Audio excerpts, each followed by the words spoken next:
Jenny, we talked about an awful lot of drama coming this morning. We didn't really expect quite as much as we've seen. This is the obvious one.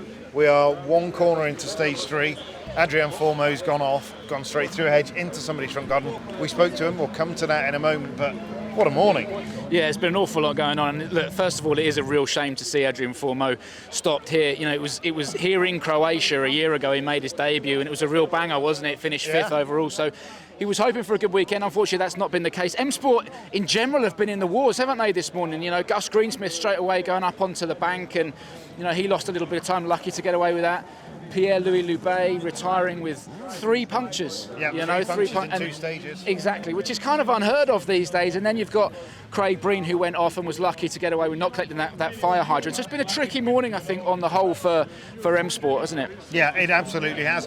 But not just M-Sport, you know, we've seen woes and troubles for Toyota as well, haven't we? You know, Elvin's struggled, Lappy's gone off, or not gone off, but he's hit the same thing that Loubet hit, taking a wheel off from there. We don't know exactly what the damage is, but it is this continually changing level of grip has made it so tricky this morning. Yeah, look, we said it in the preview, didn't we? That it was going to be the roads that were going to catch people out, and it's just such a unique rally. If you know, with the changes of grip that you're coming across all the time, and particularly compounded by the weather. I mean, it's treacherous conditions, and it happens so quickly. Such a shame for Esa-Pekka Lappi, as you said, took the front right off the car, and it's not going anywhere else. And Elvin Evans as well with a couple of punctures. We were hoping for a good weekend for Elvin. He needs it, and now he's certainly on the back foot. By contrast, Kalle Rovanperä doing an incredible job, driving so maturely, and you know, I've been really impressed with Kalle this morning, leading the rally. And particularly given that he hasn't done this rally. You know, he did the first half of the first stage last year. So Calais gone well, brilliant, superb effort. Thierry is right there with him. And a bit of an improvement, would we say, from Hyundai? Yeah, I think so. Look, I mean, Thierry Neuville, he's there, isn't he? And he's keeping Kalle Rovanperä honest.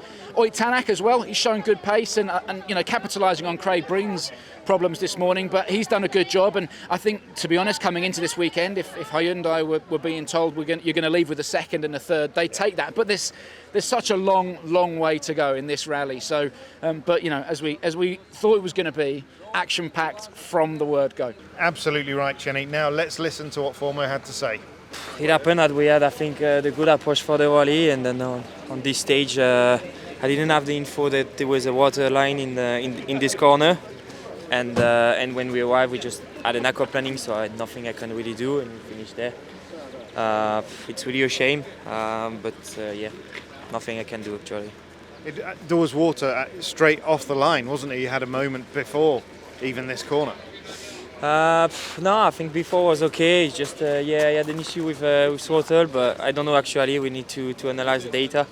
But definitely it's the water line in the corner. It just snapped completely the car, and nothing I can really do, and I've lost completely the control of the car. You weren't the only driver to have a moment there, but I mean, obviously you've been the first one to go off the road. It's frustrating. It's frustrating because we had no drama, nothing. We had no puncture, no mistake, no hot moment, nothing. And then, yeah, first time. From looking at the car, what do you think the chances are of getting out tomorrow? The roll cage, I mean, safety is all right. What we check, there was just one thing there we need to check and see. But yeah, honestly, if we have broken the jack, I think if we could just change the steering arm and the toe, we could have finished the stage. But it's bad. It's gone. Have you met the owner of the garden that you're residing in right now? Yeah, he invited me inside the house, and they gave us the hospitality. So it was I really appreciate, and yeah, they give food and to keep me warm, etc. So it was good. But I'm really sorry also for this tree. You've rearranged the hedge a bit there, haven't you? Yeah. So joining me here now is Martin. Martin, you are now the owner of quite possibly the most famous garden in the World Rally Championship. You were down at the start when you heard a noise. Tell me what happened next. I hear the silence and go fast to, and I will know. In moment something's happened, and go at home, and I see surprise in bar and in yard. So now you have 2 entrances to the house. Have free. One here, One one more. here, and this is free. It was quite a shock, quite a surprise for you. For me, nothing is not problem. People are alive, it's good. Everything is not problem. You're a very good man. Yeah. Fantastic. So there we are with Martin in Martin's garden, the most famous garden in the World Rally Championship.